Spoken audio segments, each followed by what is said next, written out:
Good morning, good afternoon, and good evening, everyone. Uh, Welcome again to Applied Virtue. I'm William, and today we have a very special guest, a longtime friend of the channel and history buff extraordinaire, Todd Lewis from the Praise of Folly podcast. Welcome Thanks. to the show. Thanks for having me on.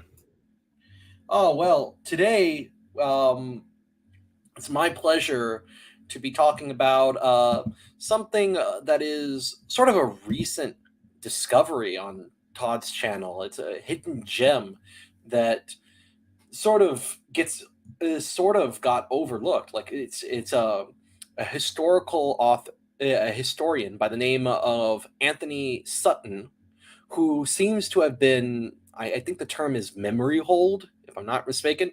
Yeah, memory hold, as in his work came and went without anybody commenting on it, even though sort of it's sort of a glitch in the matrix, as it were. As we're going, so first, Todd, I'd like to ask, um, who is Anthony Sutton exactly, and how did you come across his work? Right. So Anthony Sutton was born on February 14th, 1925 in London. He died on June 17th, 2002 in Reno, Nevada, United States. He graduated from University of Southampton, and most his professional career in the United States, where he began his research, was at the Hoover Institute. And that was where he did his core scholarly work officially, his trilogy on Western technology and Soviet technical development, 3 volumes, 1917 to 30, 1930 to 45, and 1945 to 65.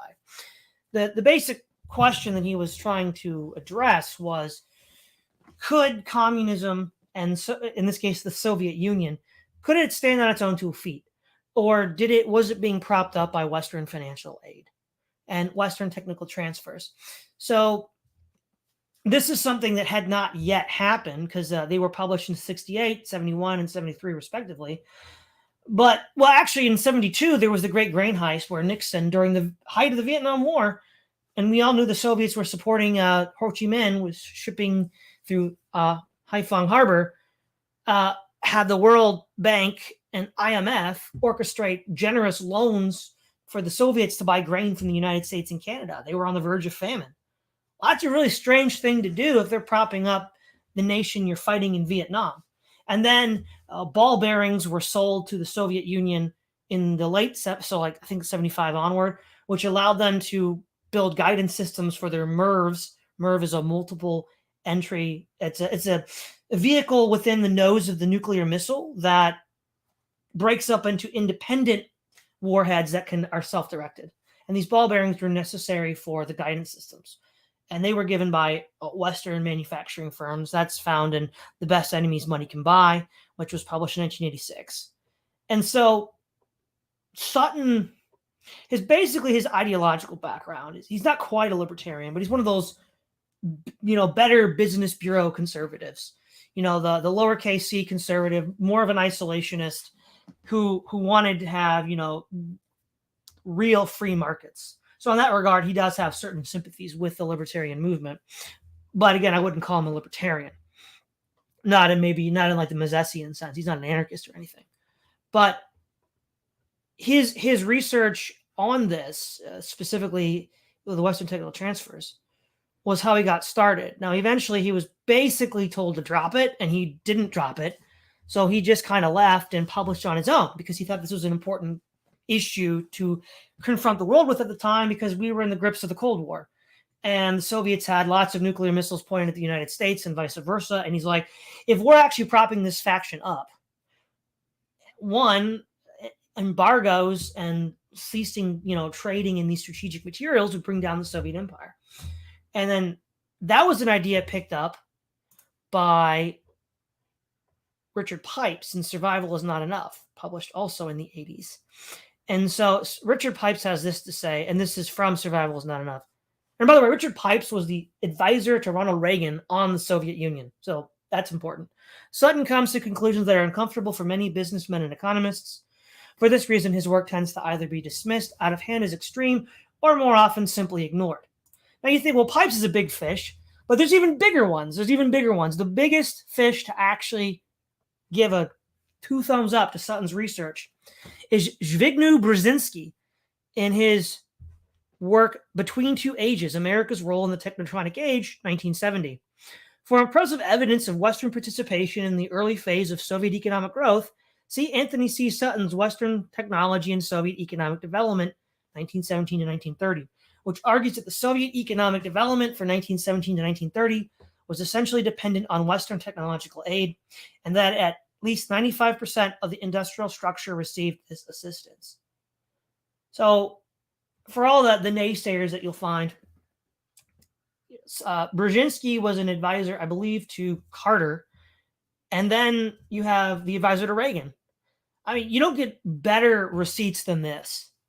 So the basic theory of Sutton is this: is that because he's coming from a kind of like lowercase L libertarian perspective, real free trade hasn't been tried, and we need to decouple business success from political connection.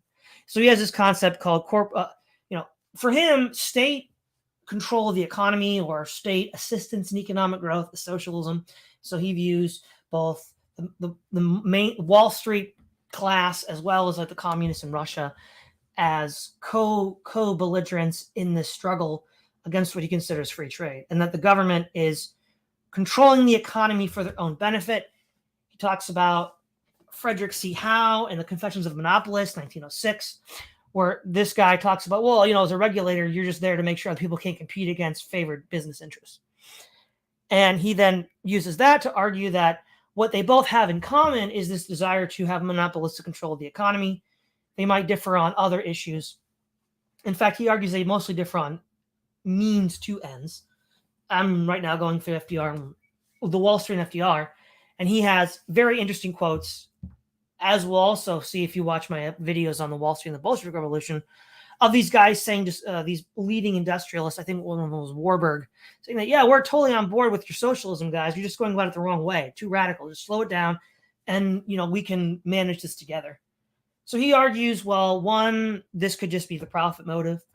If I don't trade with the Soviets, somebody else will. And so that's one explanation he falls back on. And that's probably the least conspiratorial.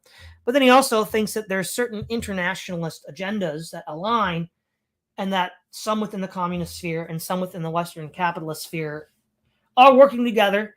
Now, he's not quite... He also wrote a book on the Skull and Bones, and he thinks it has partly to do with secret societies. That's not brought up in these works. And this is really just an incredible position. I first heard about this. I've been thinking about this. Where did I first hear about Anthony Sutton? Well, the first time I'd ever heard about Wall Street supporting the Soviets was Kerry Bolton, who was interviewed by Richard Spencer on the Alt-Right podcast. It had to be like 10 years ago or more. And I thought this was insane. I thought Kerry Bolton was off his rocker. How could that be? The Cold War narrative, all the stuff that we supposedly know. But Kerry Bolton had a lot of sources. Revolution from Above is probably the greatest introduction yet written to the New World Order's activities over the last century. So it was from him that I started looking for this connection, and that's how I found Sutton. Sounds, that sounds fascinating. I will admit that it has, I do remember coming across the name Sutton, or at least the book, Wall Street and the Bolsheviks, and as well as his other books, Wall Street and the National Socialists, and Wall Street and the FDR administration. But I never gave those books any kind of credence because, I think I kind of got what they. I kind of thought that I knew what they were going to say without really absorbing it into what I was thinking. I think a lot of people who are born out after the Cold War, such as myself, we don't really take into account how important the Cold War, how central it was to politics anymore. Because the Cold War, that's all just boomer talk. It's kind of like how remember when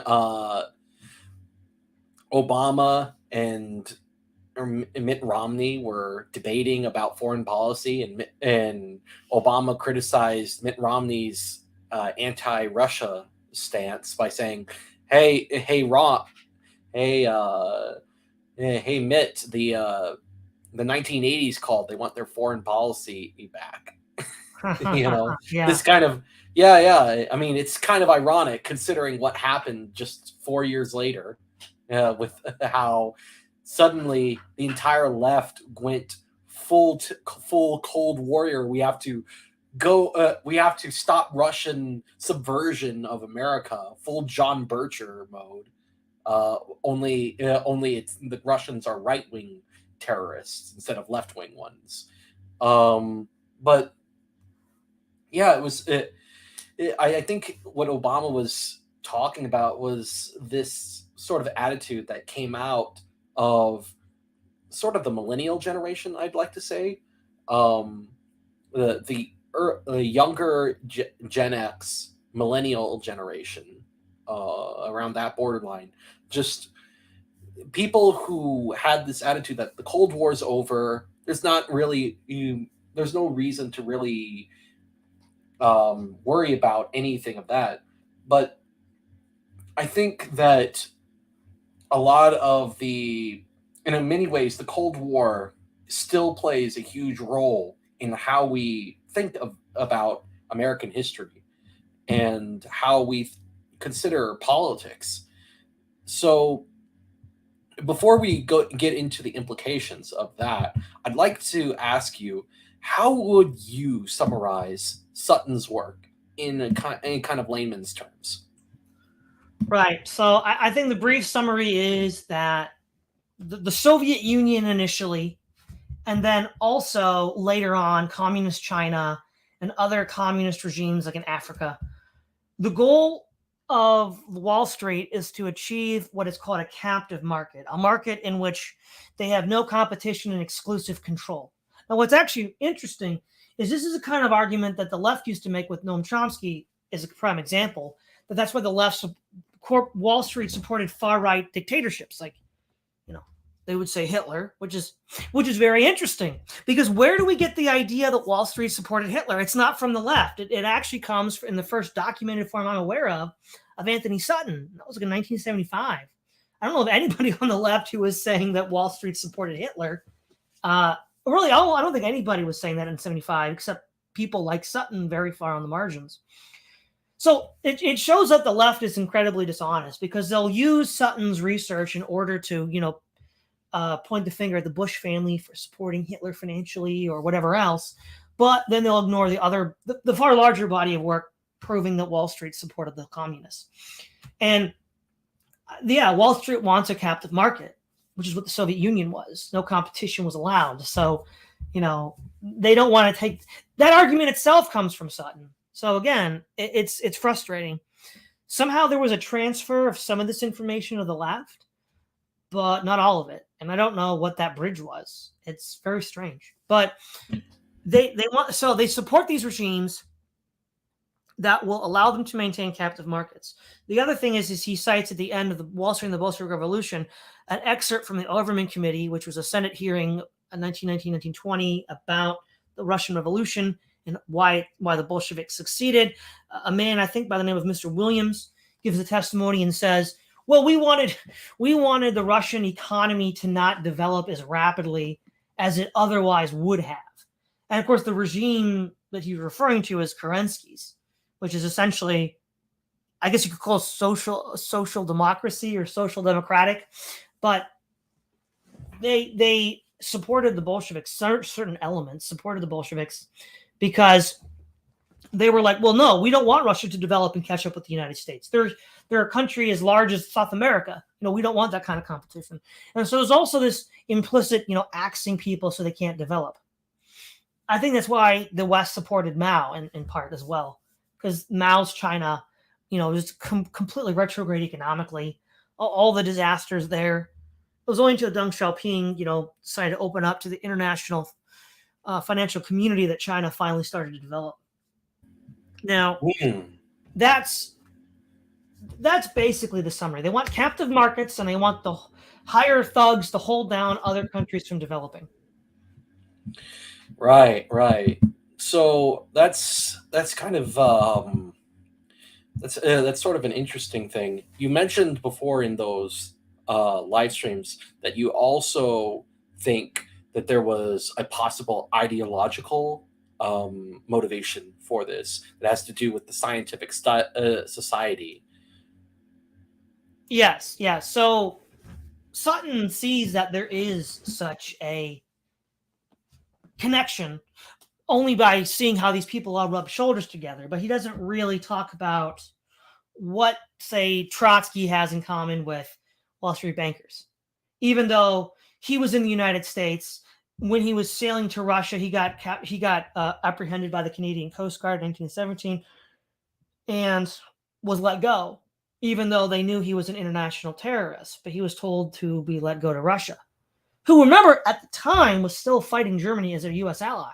One of the reasons why the Kerensky regime fell was they did not end the war with Germany, which, if they had, there would have been no raison d'etre for the Bolsheviks anyhow, because Lenin's slogan was land, peace, and bread. So, but that's even stranger. Why would you topple a regime that's helping you fight the Germans? This gets really crazy when you look at a lot of these factors. And so, Hmm. what do they have in common? Well, ultimately, this is something that Sutton, I don't think, was aware of, but he is sort of touching the contours of, is the idea of this technological society and conspiracy. So for an introduction on that, you can read Aldous Huxley's Brave New World. You can read C.S. Lewis's The Abolition of Man. Those are two very good sources that sort of highlight the basics of this. Also, you got Carol Quigley's Tragedy and Hope, where he talks about, from the insider perspective, this group. It all sort of starts in England with the Milner Group and Lord Milner, and he then creates these secret societies called the Round Tables, where there's the inner and the outer principle, where the inner principle, the people at the top know the real mission, and people on the outside are told some convenient front story that they believe and are meant to believe in order to advance the mission of the secret society. Cecil Rhodes is a part of this. And then in the United States, you have the founding of the Federal Reserve Bank in 1913, where all these financiers conspire to take over America. And so that's a good expose of that, or introduction to that, would be J. Edgar Griffin's Creature from Jekyll Island. And then you also have the Reese Committee, led by Norman Dodd, who, before he died, was interviewed by Stan Monteith and J. Edgar Griffin, discussing what they were doing. They were investigating nonprofit foundations, fronts for the Ford, Carnegie, Chase, all these groups, Morgans rather, and what their mission was. And their mission was to socially engineer America into their own image, and using war as a means to socially engineer. And so this transatlantic Anglo technological elite wanted to build this global technological government in order to, quote unquote, end war. That was their pitch to the world. That's kind of interesting because you hear some of that a bit. You hear a bit of that from Curtis Yarvin when he talks about how America is actually a communist country, and he talks about how a lot of the top-ranking U.S. officials were Bolshevik sympathizers, very high up there, very elite people, sympathized with the Bolshevik cause. And he said this had to do with the fact that this kind of communist ideology has it, I mean, he would say that it has roots in America through stuff like the Puritan thesis and whatnot. But even if you disregard that, which I know that you have your problems with that you've gone into on your channel, um, his basic idea thesis that um, the American progressives, as they call themselves over here, and this kind of Soviet Bolsheviks, at a certain up until like the very beginning of the Cold War. They would have seen themselves as being within the same umbrella, and that and that prob and that only began to change later on with what he calls the Soviet American split, the Soviet Anglo split, as he calls it, where you had this kind of disagreement between Western Marxists and the kind of Stalinists that emerged over there when the kind of scientific society that the Soviet Union was piloting turned out to not be all sunshine and roses like the Western communists thought. What do you think of that narrative? Well, the main problem with Moldbug is that he's shielding the actual culprits. The culprits are the big names on Wall Street, and Sutton has proven by investigating telegrams that they've sent, many of which are reproduced in Wall Street and the Bolshevik Revolution, as well as State Department files, all of which are thoroughly cited for anyone that wants to investigate on their own. Anything other than that is just blind. Now, of course, Sutton doesn't really, at least not in works I've read, gotten into the Milner Group and Rhodes and Lord Milner, but they're also a part of that. That's the Anglo side of it. And to be honest, I think that was part of the Great Rapprochement in the 1890s, where America and Great Britain finally became allies, bearing the hatchet of the Revolution in the War of 1812. But Stalin is interesting in the sense that he basically in the 30s just outright confiscated all the factories and capital stock of these investors. First of all of that was illegal until 1933. The United States did not diplomatically recognize the Soviet Union, so all of this trade was illegal, even though they all did it and they got it, which I think basically just shows these corporations bought Washington out. Otherwise, how could they get away with this massive transfer of capital to a state that was basically a pariah rogue state like North Korea? It couldn't happen otherwise. And then second of all, I believe in part one of the reasons why they supported Hitler was to punish Stalin for confiscating all their resources. Stalin sort of went rogue and became his own power base. That wasn't supposed to happen. Or maybe it was, because the military-industrial complex always needs somebody to fight. I guess it kind of depends, right? I mean, certainly if they didn't plan it, they certainly were able to find a way to profit from it. Yeah, they always do, it seems. But so there's that point. And this is interesting, right? Because I watched Moldbug's debate with Ben Burgess, and I saw that he made some of these claims that, like, Team Blue, the Democrats in early American history, like Wilson and FDR and others, early 20th century history, were very sympathetic to far left communist regimes. But the thing is, though, he just kind of left it there. He mentioned, graves in Siberia, and then he just didn't go any further. Like, oh, it's just a Team Blue tribe conspiracy.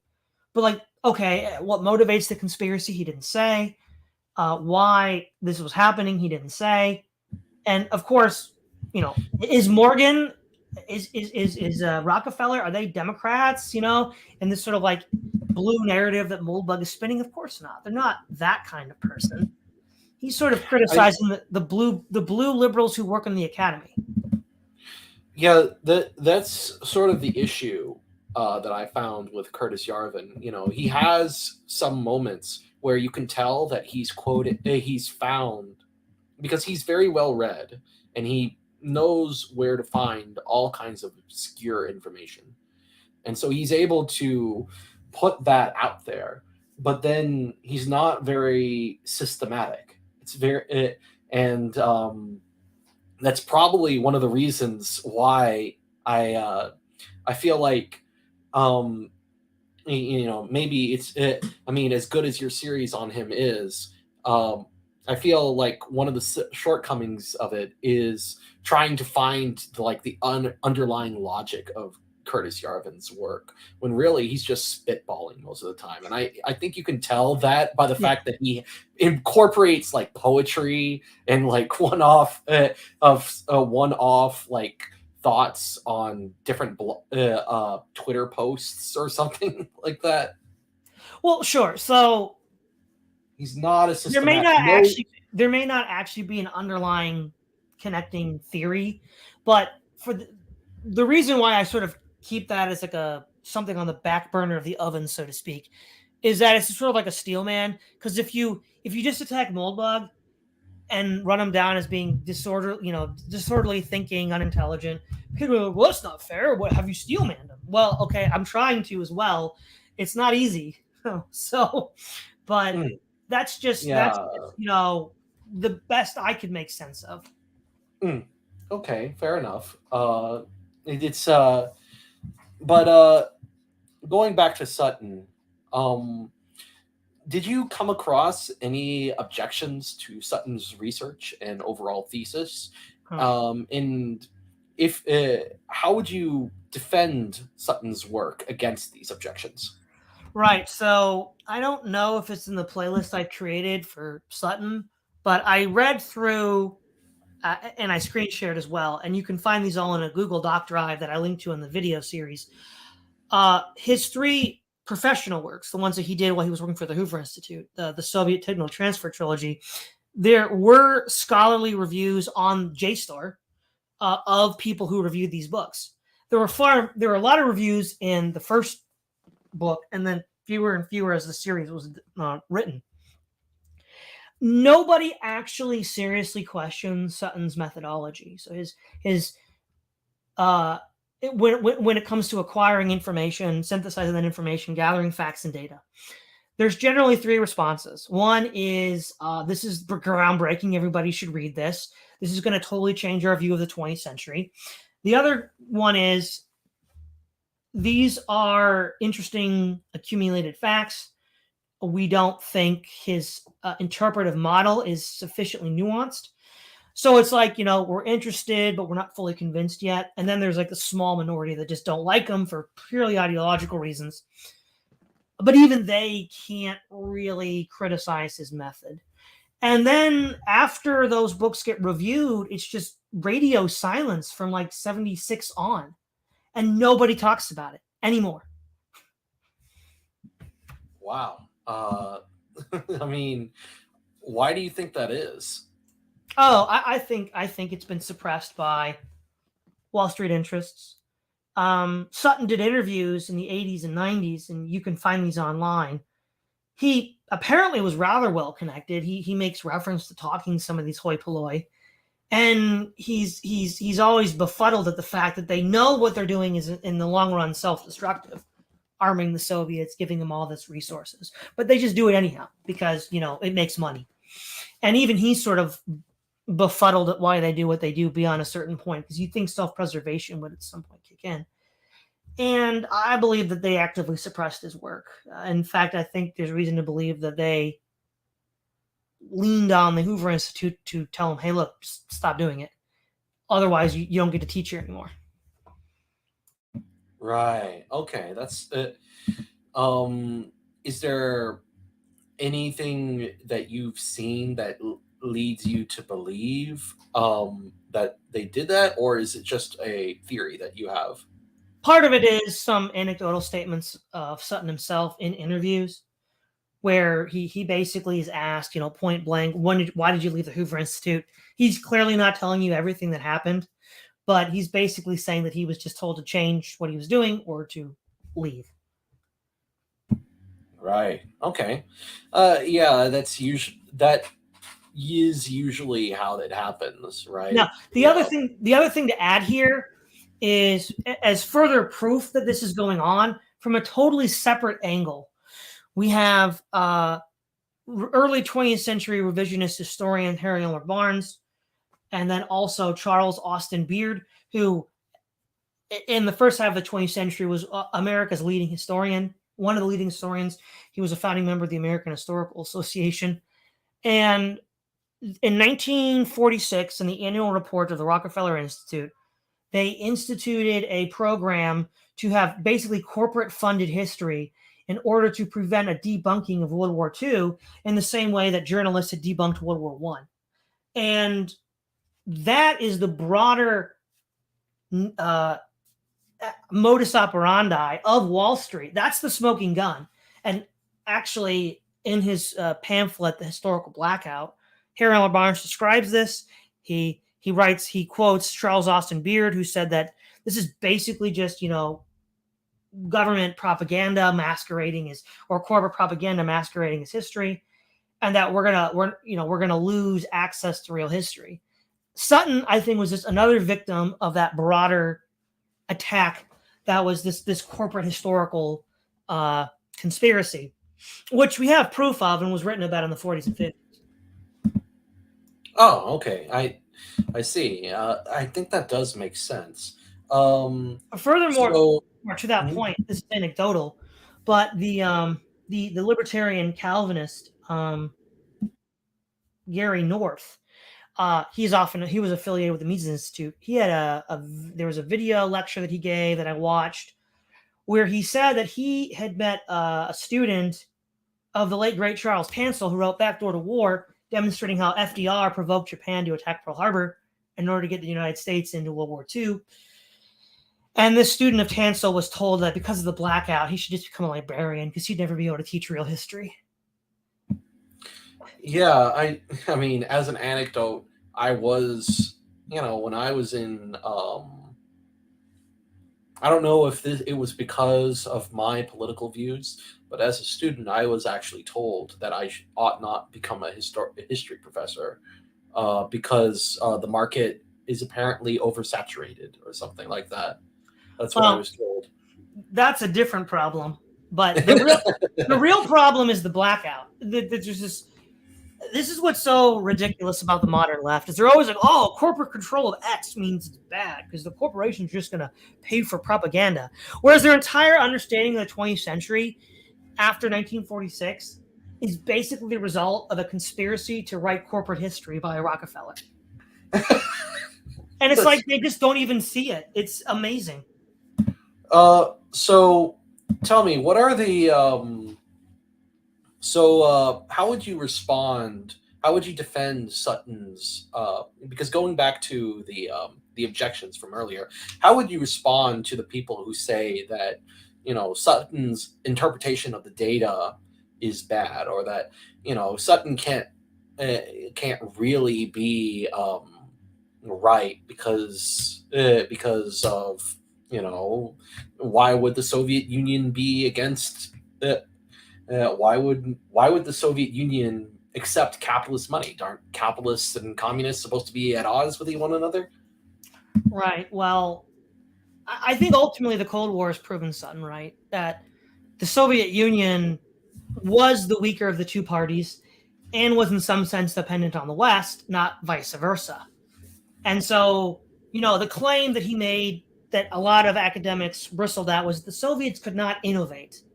Captive market socialism as a captive market was one that doesn't innovate. Now there were certain military innovations that the Soviets were quite good at. That's where they put a lot of their investment. But almost anything to do with the butter side of the economy, they had almost no innovations.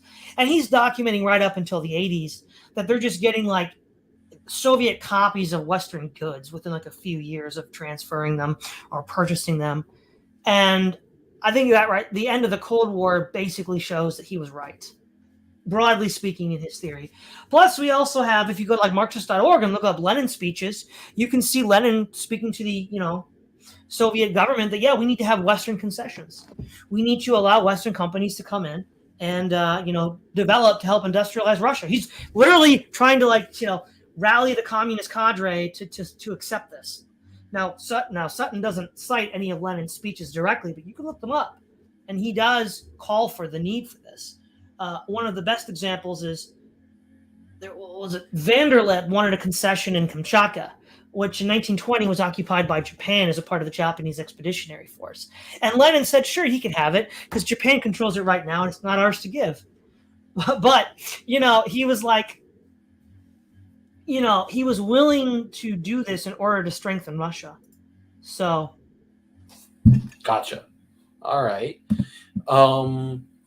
What about so why do you think that Sutton's findings are important for understanding history, the history of America in the 20th century, yeah, and well, and okay. globally? A lot of things start to make sense, actually, right? So, one of the complaints many on the right have had ever since 1950 was the Americans fought a total war to defeat Germany and Japan. No quarter was asked and no quarter was given, unconditional surrender. And then apparently America fights Korea and Vietnam with, like, a hand tied behind its back, jumping on one leg, playing a game of chicken. It's like, what happened? How did we go from like total war, unconditional surrender to, well, we can't actually win, guys. I mean, if we win, we lose. Well, what explains that? That's really bizarre. That's what got MacArthur in trouble with Truman, right? MacArthur wanted to win. He said famously, "There's no substitute for victory." And Truman's like, "Well, hold on, you can't do that. You can't do that. You definitely can't do that." And MacArthur's like, "Well, we can't win then. What are we doing?" And well, that's a very strange thing to explain. How did we let China fall? Well, we now know at the end of the Cold War that Harry Dexter White was a Soviet spy who was aiding and abetting the communists. There was a gold reserve shipment to China that was to float out the nationalist currency, which was prevented from being delivered by White. There was the Rockefellers themselves had the only specialist academic English-speaking sources on China, and they took a decidedly pro-Mao stance.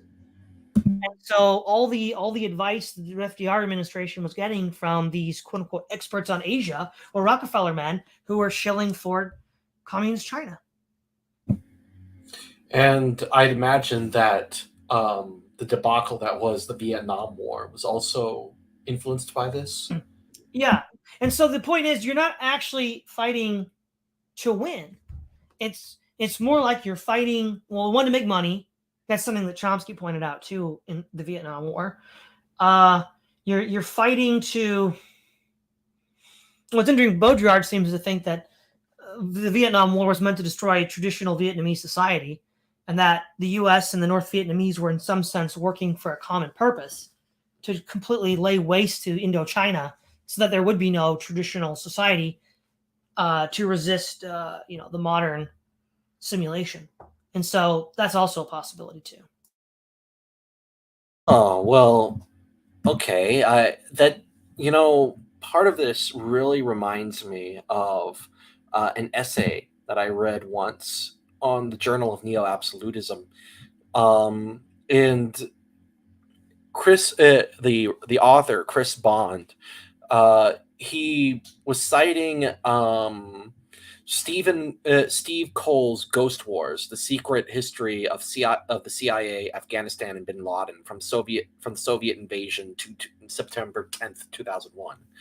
And his findings show that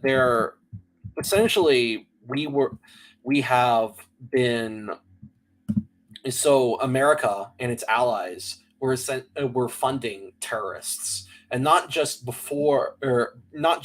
the Mujahideen in the 1980s, but just all the way up to the present day. And he cites, for example, how there was a sudden appearance of a fleet of Toyota pickup trucks in these hands of ISIS. That was in an article from the New Eastern Outlook, and I can link you to that later. But it seems like we still have this insane policy of just funding our own enemies into existence. It's ridiculous. Well, it is. The other thing to add too as well is the Cold War, I think, is best understood under the rubric of 1984, where Oceania, East Asia, and Eurasia are in constant war, but nobody's actually fighting to win. The goal is to use that as an excuse to create a control grid at home. So it's not just the profit motive, it's also power. Yeah, it's like, well, if you don't accept these emergency measures, we might lose to East Asia. Well, if you don't accept these emergency measures, we might lose to Oceania. And, just keeps on upping the ante. And, yeah. That could also be applied to the war on terror, things like the Patriot Act. Yeah. So is there anything else that you think would be of interest to sort of a historian? You mentioned before about corporate history. What is this kind of the sort of bearing of Sutton reveal about sort of the corporate history of America, and how do you think historians in the modern day can get around that kind of blackout? Right. Well, again, given that we already know from the writings of Barnes and Beard, 30 years before Sutton started publishing his works, that this historical blackout was already in existence. The most natural conclusion is that this broader blackout targeted him. Now, it's interesting. It didn't target him in a way that it smeared him. A lot of the earlier historians were smeared, and Barnes gets into that. But he was just basically deplatformed. He was deplatformed, and he didn't have a voice. And so, what are you going to do, right? And this was before even computers were widespread. So it was very effective deplatforming. The other thing is, it's interesting in that Sutton does history more like a Marxist than the Marxists, because if you're a Marxist, you have to believe that uh, economic forces determine history, and that your first question to ask is who are the most influential economic forces in any given country. Well, that'd be Wall Street, and yet I've never seen Marxists make this analysis, and it's crazy because it totally is consistent with their theory of how history works, and yet they don't seem to use it. Well, I mean, it's also consistent with their theory that you ought to act like, basically act in according to your economic self-interest, and it's definitely within the economic self-interests of Marxist professors to basically comply with Wall Street. Well, yes, that is true. That is now ultimately what Sutton points out in the first volume of his technical transfers is that it's hard to believe that all of this industrial development in Russia was essentially done secretly. Like, very few people in the 20s and 30s actually knew this was going on. And they both have vested interests in not letting this narrative get out. One, the Soviets can't let all the other communists in the world know, oh, yeah, Soviet central planning doesn't actually work. Capitalists built all this for us. Not going to sell well. And the capitalists aren't going to want this to get out because it's like, yeah, we got duped by Stalin. We all got a haircut and didn't ask for it, and he just confiscated billions of dollars worth of assets. And we built up the Soviet Union that we're fighting in the Cold War. Like, nobody wants and to. they didn't have social media back then, so it wasn't as though they could someone could take a picture of something suspicious with a smartphone and have it be sent out all over the world in the blink of an eye. Yeah. So yeah. But to your question, what does this mean for history? Well, it means that the entire 20th century has to be revised. We have to look at these facts and investigate them carefully and find out other interconnecting conclusions and just radically revise the 20th century. And that's probably not going to happen, but that's what would be entailed by seriously considering Sutton's findings. Okay. So what do you think about the political ramifications of Sutton's discoveries? Because I know, off the top of my head, I can think of two different narratives that that are completely exploded by this. The first is sort of the tanky slash Nazbol type of narrative that touts as the Soviet Union and Stalin as being what is essentially a based alternative to Western imperialism, that this kind of stalwart defender of the left, sort of resistance to the empire, if you will.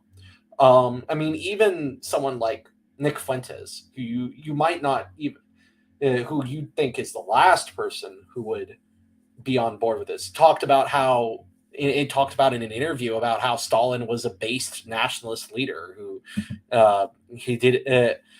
helped advance his country through turned Russia from a backwater to industrial civilization.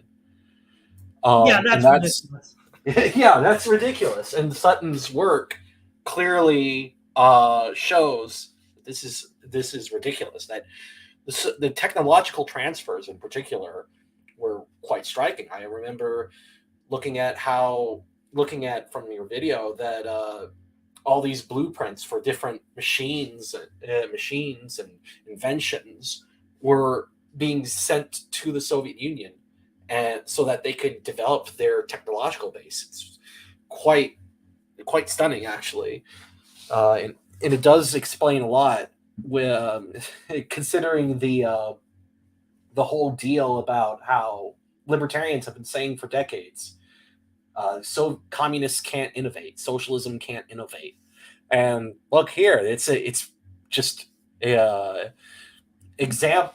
There's a real life example of this right there. Right, but then they won't use it. So, for my own, this is anecdotal, but from my own experience, I reached out to Brian Kaplan. Now, he's not an Austrian libertarian. He's, I think, more of a utilitarian libertarian. But regardless, I'm like, dude, this is it. This is what you've been saying all these years. But here's the actual proof. And I sent it to his secretary, and I asked 2 weeks later, did he even look at it? And the secretary, she said, no, he didn't even look at it. I'm like, well, what the heck? Well, I will say, if you are a utilitarian libertarian, it is perfectly in line with utilitarian libertarian principles to follow your self-interest and not offend the blackout. The That's blackout something boys. that, Yeah, you don't want to do that. yeah, libertarianism and Marxism have that in common, at least. At least, Well, yeah. what's so ridiculous though is all of this historical angle about revisionism, the blackout, that all came from my introduction to that. All came from like libertarians, the Mises Institute, LouRockwell.com, all of this stuff from the old right that was highly revisionist, highly critical of the U.S. in entry into the two world wars was all from the libertarians, and then they won't accept further revisionist work that actually proves their point. Mm.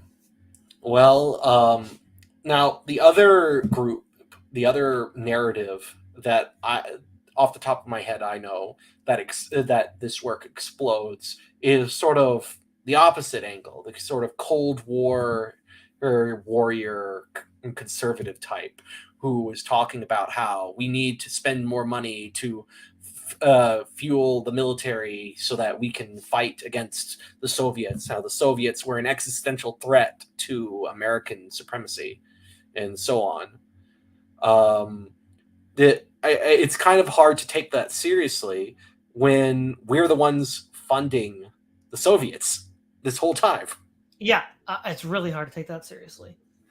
Yeah, and it's not. It would be one thing if it was like Curtis Yarvin said, it was like a blue tribe thing, and it was these left wing subversives that have infiltrated all areas of academia that are behind all of this. But no, it's like Ford, Rockefeller, Carnegie, those guys. Well, they you could make the case that they are left wing in the sense that they funded the whole enchilada. They funded the left into existence. Well, Uh, right, but then here's the problem, right? Why is he sheltering them? that is a good point, right? I mean, he never It's points the finger where it's supposed to go. mm. To my knowledge, the only person in that camp that actually points the finger at Rockefeller, Carnegie, Ford, etc., was Chris A. Bond in his book Nemesis, talking about how essentially everything about what we know as the left, everything about that came from the Ford Foundation, or Rockefellers, Yep. and so on.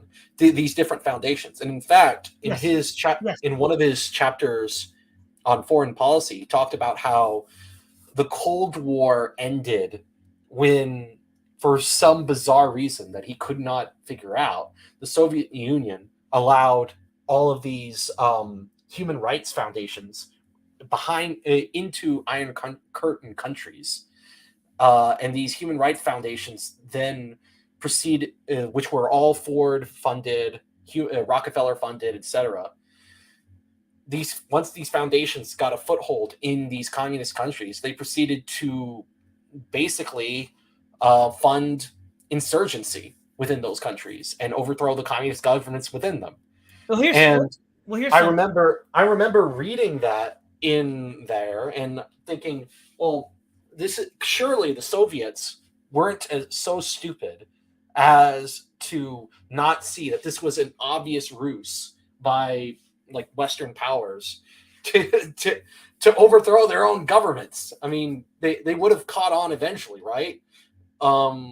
Maybe here's the maybe they interesting had a thing, financial. Right? Maybe they were funded by the same people. They were all funded by the same groups.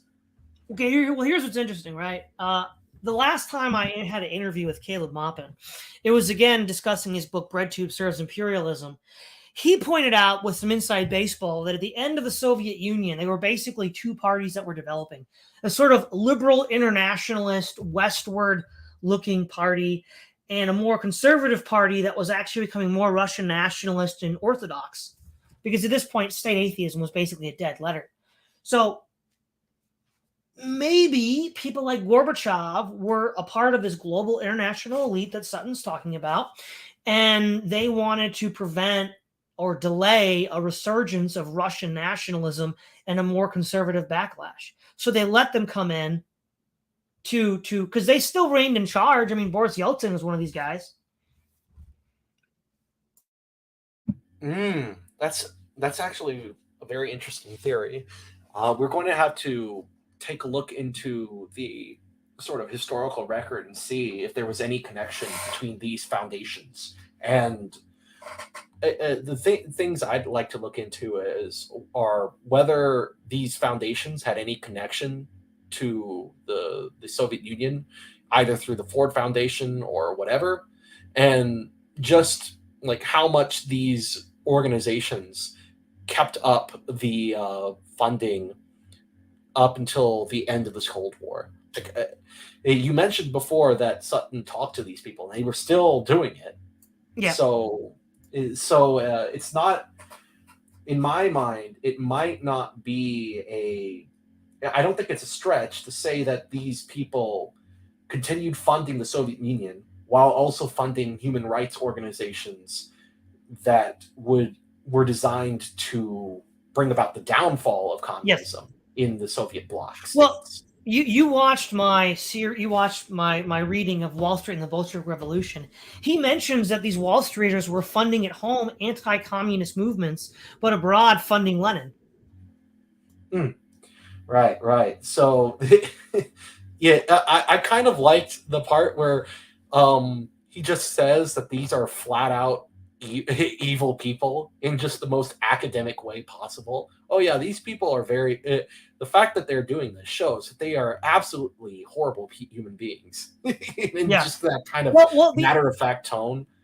Yeah, I think probably what. So we've already brought up Moldbug and how he blames all of he complains about all the downstream offal that these people cause, but will not point to them, even though he really ought to know better. Some of the stuff that he brought up in his debate with Ben Burgess shows that he clearly knows better.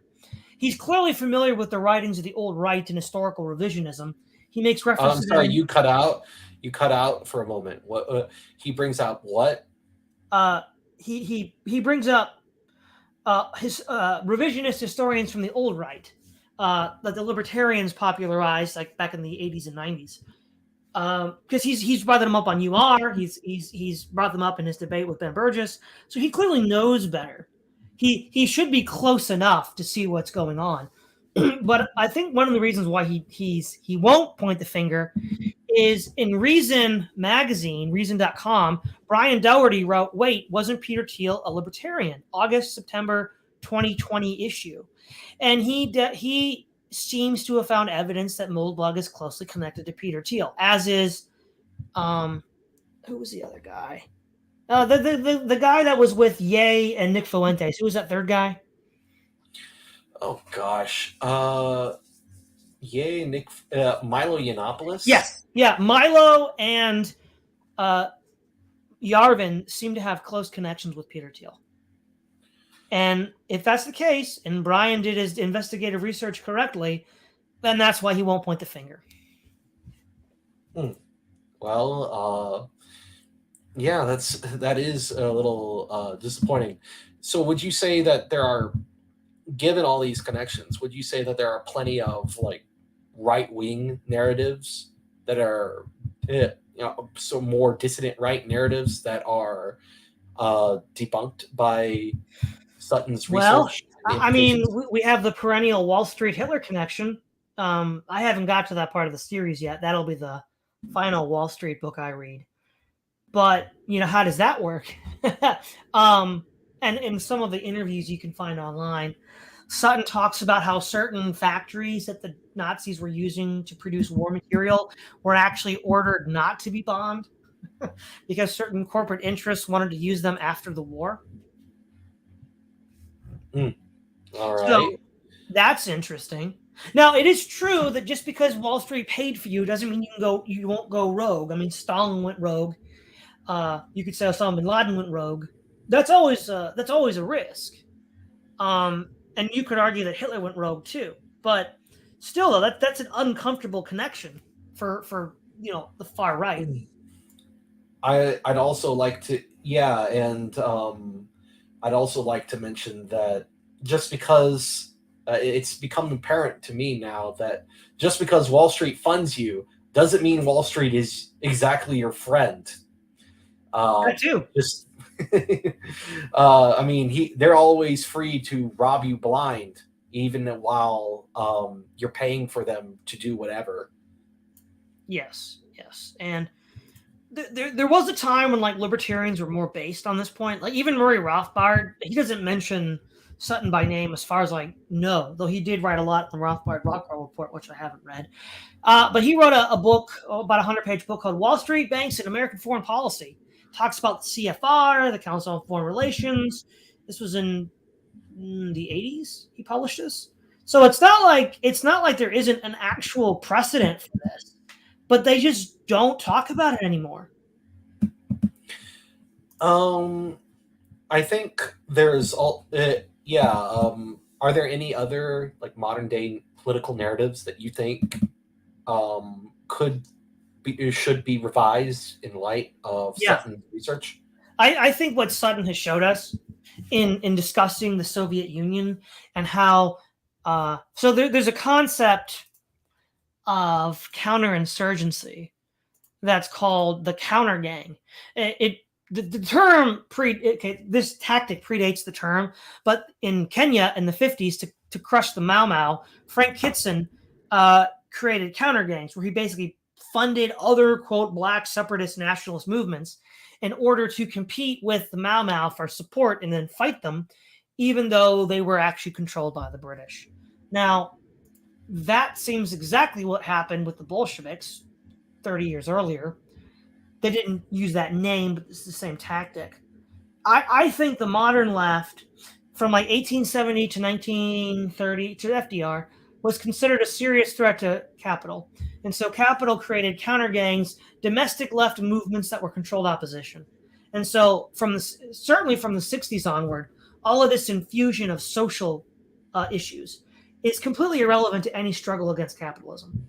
It just distracts people and gets them confused and navel gazing. And that's the point.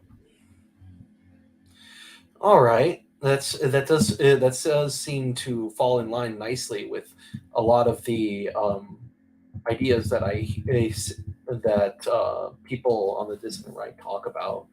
Um, what I would, what was it? On the tip of my tongue, I was about to say something, but I just lost it. Darn it.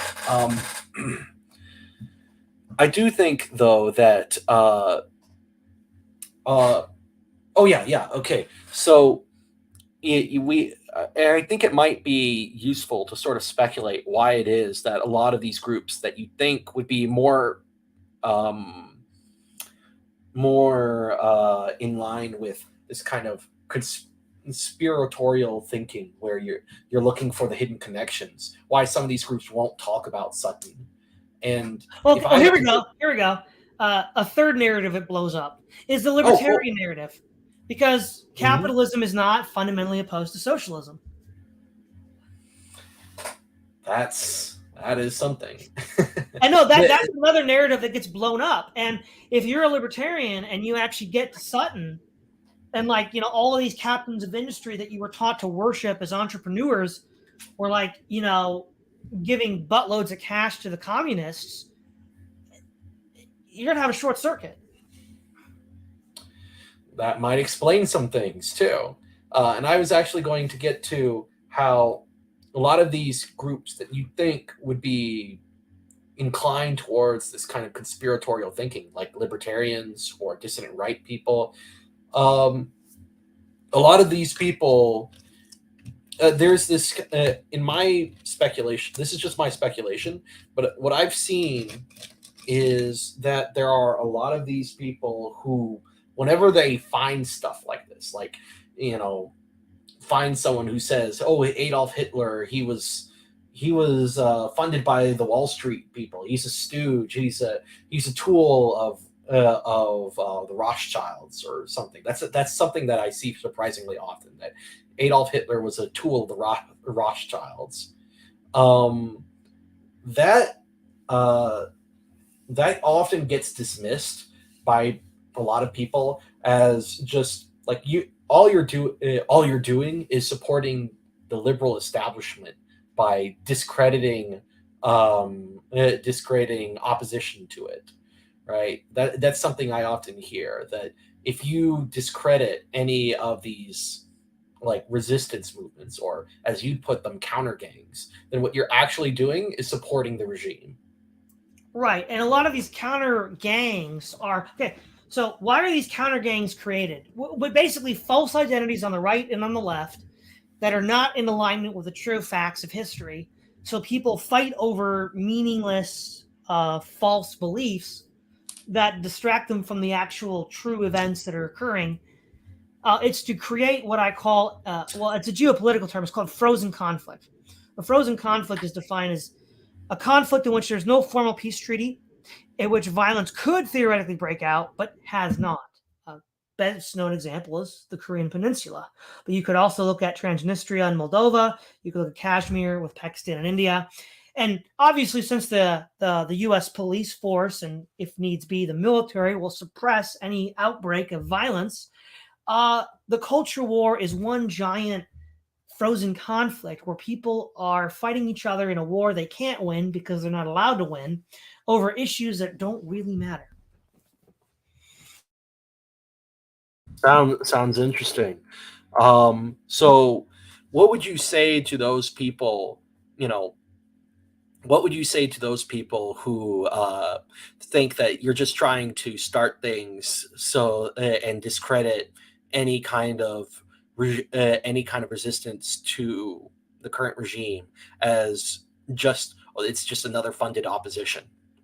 Well, I'm not saying that all of them are, but what I am saying is that many groups could be, are, and even well-meaning groups believe the falsehoods that have been spread, rendering them ineffectual.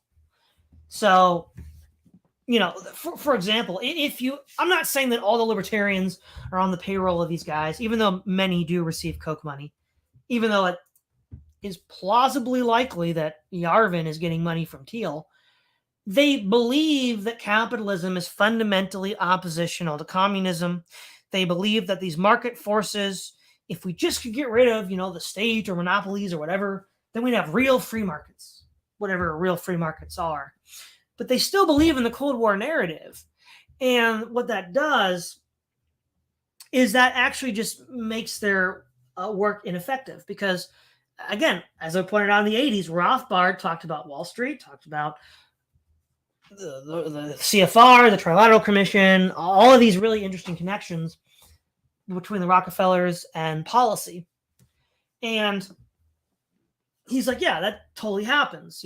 As libertarians, we need to acknowledge this because that's the engine that makes all of this happen. And then all of a sudden, it just stopped. It's like, I guess when the Cold War ended or something, it just stopped.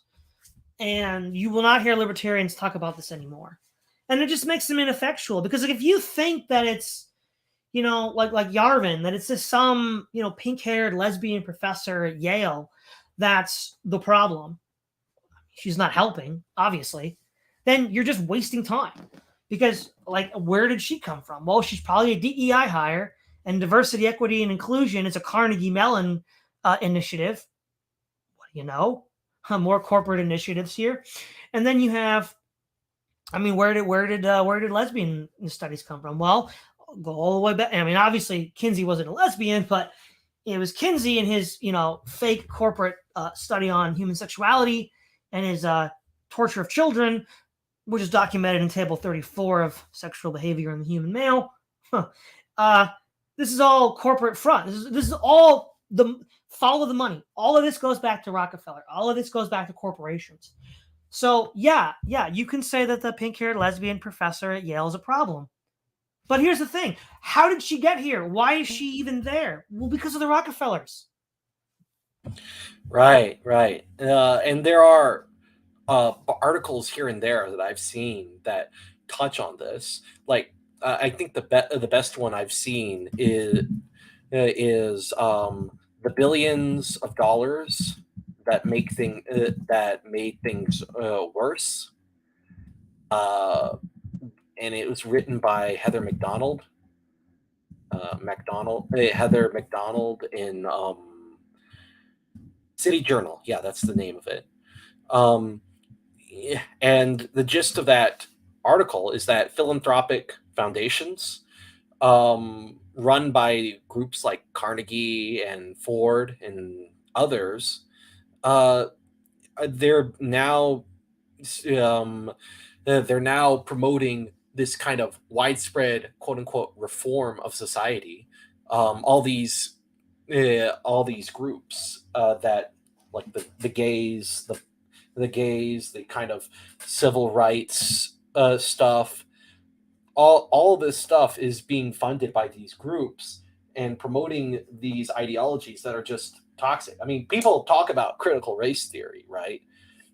Just to give one example from the headlines, where does that come from? Well, that's, if I'm not mistaken, that was a Rockefeller. That was either Rockefellers or Fords. I think the I'd have to take a look at. I have the data saved on my computer, but essentially Kimberly Crenshaw was the creator of intersectionality. She was part of a Rockefeller initiative, I believe. Yeah, Rockefeller Foundation. Here, I can share with you this. I can share this on my computer. So right now. So if we present, share screen, and this is, here we go. Share. Here she is, Kimberly Crenshaw, Rockefeller Foundation. Yeah, I know. So what you're doing, right? Bellagio. Yeah, that was what it's called, Bellagio. Right. Yeah. So what you're doing on the right, if you're going after someone like her or anything like downstream,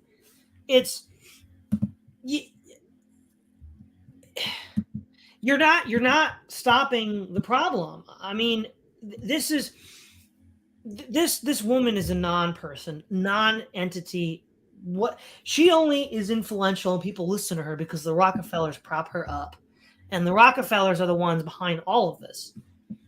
And E. Michael Jones does an excellent job in Libido Dominandi exposing the Rockefellers' connection to Kinsey and the sexual revolution. He's not the only one, but he's probably the most thorough in living memory. And also Judith Reisman back in the 80s made that connection in her congressional investigation of the pornography industry. And so, I mean, this is where it's all coming from. Like, you have to go to the source to stop it. Right. It's like a train factory.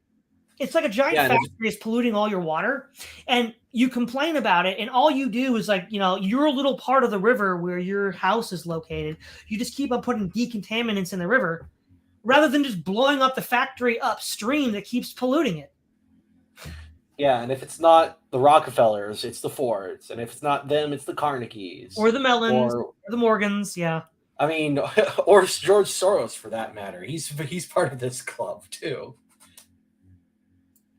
Yeah, exactly. Yeah, yeah. It's just kind of it's kind of crazy how all this money power just gets overlooked by political analysis. I think that's starting to change, um, but there's still this kind of selective ignorance on the part of some people, uh, Right. and I think more you got to point out to them that you know get solving a problem means getting to the root of it, and if you don't take out the root, take out the problem root and branch, then there's nothing. There's nothing you can do about it. You're only scratching the surface. Yes. And what you do is you also just give yourself a black eye, right? If you go after the university professors who are DEI initiatives, even though that goes back to Carnegie Mellon, and even if you go after, like, critical race theory proponents, it goes back to Rockefeller. You sort of, as Jay Burden says, put on the black hat. You're now the bad guy, and okay, you just kind of gave yourself a black eye. You walked on a rake. It's like, if you really wanted to fight this, you'd probably just, well, if you're a conservative or right wing or libertarian, your kids shouldn't be in public school in the first place. But second of all, just go for the source, go for the Rockefellers, and then when the funding dries up, they're gone. Right, right. Anyway, I think we've been talking for about a little bit over an hour, and that you've given us a lot of really juicy information to think about. Um, is there anything you would say to sort of wrap things up before end end this interview? Well, I think what this is leading to is, not only does there need to be a radical revision of the 20th century, there needs to be a radical revision of how power works in the United States.